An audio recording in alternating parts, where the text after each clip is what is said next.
What would you do if you worked hard to reach a goal only to have your dreams get crushed and having to pivot into a new career, testing your faith and your entire life direction? That was the experience for this week's author as we delve into another interview for Author Awareness April.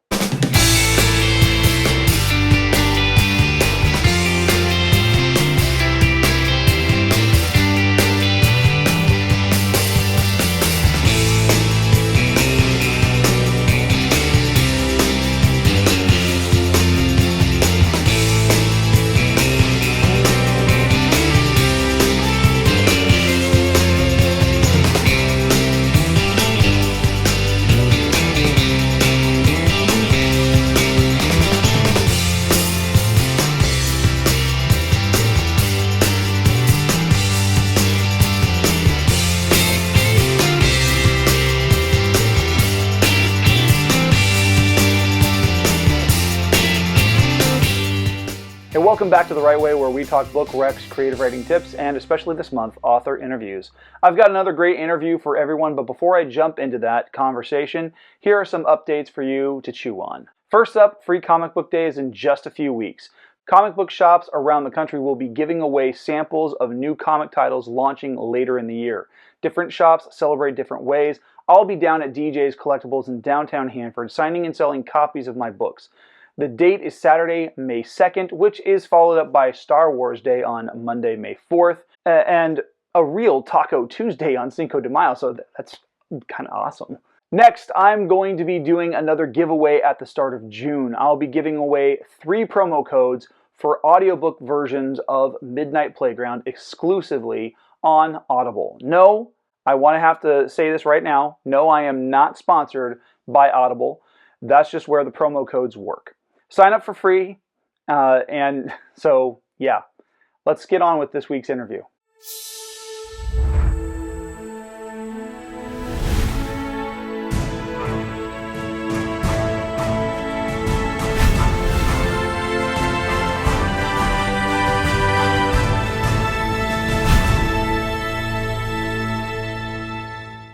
So I connected with this week's interviewee back during the summer. I put out my call for authors to interview, and she was one of the authors who reached out to me on that first day of posting the notice. What struck me about her story was the personal stakes at play in the account that she discusses in her book.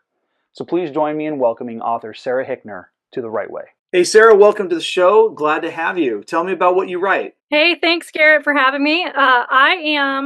I'm Sarah Hickner, and I write memoir and rom-com, so a little bit of a mixed bag. That's cool. How'd you get into writing? Was this something that you've always wanted to do, or did you woke up one day and you're like, I want to write a book? It's actually something I fought for a long time. When I was younger, I would have teachers and professors say, you should look at being a writer. And I was always like, no, thank you. That does not sound fun to me. But I had an insane experience in college and like a near-death kind of deal. And when I got to the other side of it, I just felt like God was like, you need to write that story. And I said, well, I'm not a writer. And God said, you need to write it. And I finally gave in, and that's how my first book came to be. And once I got started, I realized what everyone was telling me. When they said, you need to be a writer, they were right. I love writing. So and hate it at the same time. Was that first book a memoir then, or was that? It was. Yeah, my first book is a memoir called Finding Gideon, and it is about those 2 years in college when I left home to chase this wild dream, and everything fell apart. I kind of want to know what the dream was and how things fell apart in a nutshell. Okay, so the dream was I wanted to ride racehorses. I'm a horse girl, and I grew up in an area where we don't have racehorses, and so when I was in college, I loaded up my horse, Gideon, and my dog, and we moved to Louisville, Kentucky to chase this wild dream of riding racehorses. That is so cool. Yeah, it was quite an experience. Well, I bet there's kind of an adrenaline charge there. It was a lot. It was a lot of things. I'm so glad I did it, but I mean, 2 weeks in, I almost died. And then 2 weeks after that, my horse Gideon, who was the love of my life, disappeared. So that's what the book is about, is like chasing the dream that tried to kill me right off the bat and looking for my horse and the faith journey of it too. Did you ever find Gideon? You have to read the book to find out. Oh, Classic author answer. Classic. If I told you, you would never read it. So obviously, your own personal history has provided some inspiration for what you've written. What are some of your other inspirations? I'm just always looking at the stories going on around me. So when I pivoted and started writing rom-com, I decided to write a little bit different from your typical rom-com. It is about an already married couple. And so I have a whole series mapped out. I'm in the middle of my second book in the series, and it's all different couples that their relationships overlap, so you'll see them throughout the series. Mm-hmm. But it's really just based off of stories that I see around me that I already know. So the first couple is Abby and Scott, and they're parents of young kids, and they aren't in love. Like it's not because no one's in love when they have small kids, or very few people are in love when they have small kids. You're just Very true. it's a tough phase. And It's a very so tough phase. it's a romance about Abby and Scott learning to love each other now that they're young parents. And then the next story is about her best friend who struggles with fertility. Ooh. And, so it's just stories that I see around me. And I think because I want readers to be able to relate to what they're reading to, but also find hope in the process too, to see that, there is hope around the corner if you keep going. Obviously, with jumping from writing memoir to writing fiction, there's some challenges that come across with that. What are some of the hardest challenges that you have faced, or some of the biggest challenges that you faced when you've been in the creative process? It all feels like a challenge to me.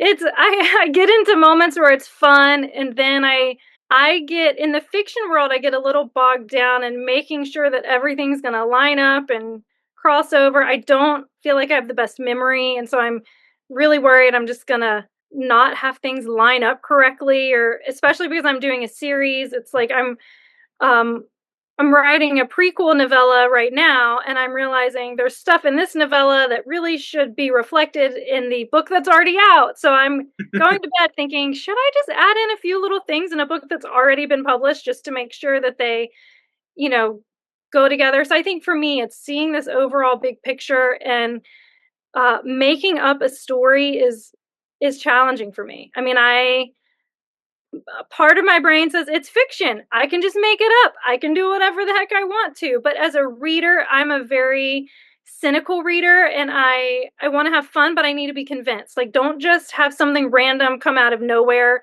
to move the plot along. I need there to be a reason behind everything. Even magic systems. I love magic systems, but I get annoyed when authors suddenly like throw the rules out the window when they need the magic to do something that it wasn't able to do earlier.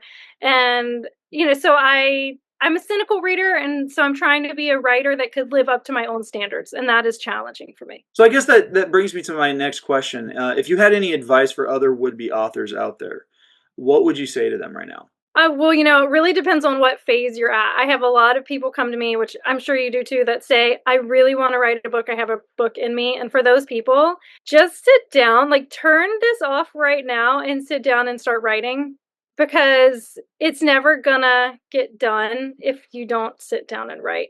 And then there is a part in the book that just gets really hard, and some people call it the murky middle. And if you're at that point, you just have to sit down and type until you can get through that murky part. And it's not easy, and it's not fun. It is a challenge to make yourself do it. But if you can get through that, it does get fun again. So those are my biggest, because that's where I see people get held up the most, is in this like not even starting, or they've started but they got to the hard part and quit. So we're coming up on the end of the interview, Sarah. How can people get a hold of you, and how can they get copies of your books? Well, I'm super easy to find. Thankfully, I have a very unique name. My name is Sarah Hickner. So if you go on any social media and search author Sarah Hickner, I am there. My books are on Amazon under my name, Sarah Hickner, and I also have a website, sarahhickner.com. So my son, when he was in 5th grade, I think he Googled me in front of his class and was like, Mom, you're on Google. So if you just Google my name, I come up. And it was like the biggest flex for my son to see that his mom was all over the internet, because I have worked hard to create a presence. That's awesome. Well, Sarah, thank you for joining me on the show. It has been a pleasure to have you. Well, thanks so much, Garrett. Have a great day.